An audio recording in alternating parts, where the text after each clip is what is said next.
नमस्कार गणेश भक्तांनो, आतापर्यंत तुम्ही व्हिडिओ पाहत असाल याचा अर्थ तुम्हाला मी केलेले क्रिएशन म्हणा, डेकोरेशन म्हणा आवडले असेल.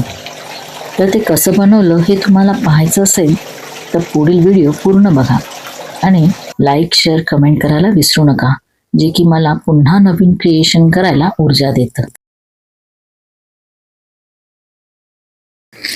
पॉन्ड बनवण्यासाठी माझ्याकडे हा टब होता, मी त्याचा वापर केला आहे.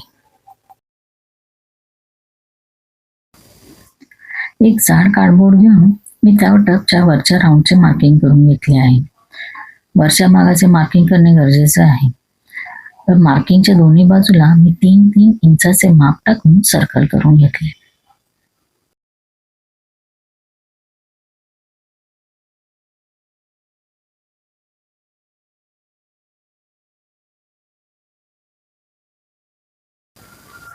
टोटल 6 इंचाचे मार्किंग झाले आणि त्या मार्किंगनुसार कटिंग करून घेतले. टबच्या वरच्या साईडला एक आणि खालच्या बाजूला एक असे 2 राऊंड कट करून घेतले. कट केलेल्या राऊंडला ब्राऊन सेलोटेप चिटकवले.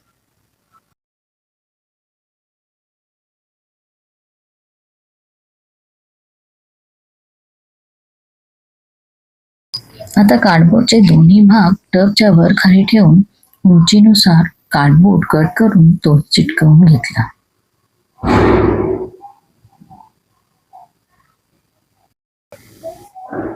आता पूर्ण झालेल्या राऊंडला पुन्हा ब्राऊन सेलोटेप चिटकवून घेतली. अशा प्रकारे सगळीकडून सेलोटेपने कव्हर केले आहे. इथे तुम्हाला दिसत असेल की उंचीला हाफच कार्डबोर्ड चिटकवला आहे, जो फक्त फ्रंटनेच दिसेल आणि त्यातून टब आत बाहेर करणे सोपे होईल. अशा फोमशीट माझ्याकडे होत्या, ज्या की पार्सल मधून काही काचेच्या सामानातून माझ्याकडे आलेले होते. त्याचे 2-3 इंचाचे होतील असे बारीक बारीक छोटे छोटे तुकडे करून घेतले. असे खूप सारे तुकडे करून घ्यायचे. व्हिडिओ दाखवल्याप्रमाणे हे तुकडे बनवलेल्या कार्डबोर्डच्या पॉन्डवर ग्लू गनने चिटकवून घेतले.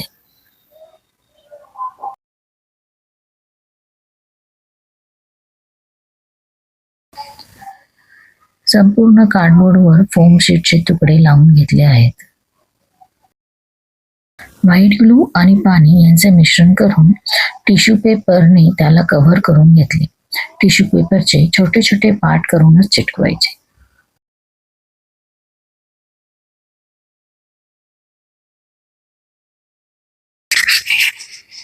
पूर्णपणे सुकल्यावर सगळीकडे काळा कलर लावून घ्या. या फोम शीटवर स्पॉन्जच्या साहाय्याने व्हाईट कलर लावून घ्या.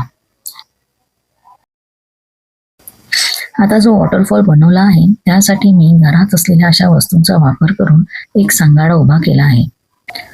पाण्यासाठी अशा 3 बकेटचा वापर केला आहे. मधल्या बकेटमध्ये पाणी सोडून त्याच्यातून बाजूच्या दोन्ही बकेटमध्ये पाणी पडून वॉटर फ्लो दोन्ही बाजूंना होईल. तुम्ही बघू शकत असाल की जो सांगाडा बनवला आहे त्याला व्यवस्थित फोम, थर्माकोल, पुठ्ठा, सेलोटेप, व्हाईट सिमेंट असं सगळं वापरून एक आकार दिला आहे. प्लास्टिक रॅपर येतं ते सगळीकडे लावून मी त्याच्या पुन्हा व्हाईट सिमेंटचा एक थर दिला आहे, जेणेकरून कुठूनही लिकेज होणार नाही.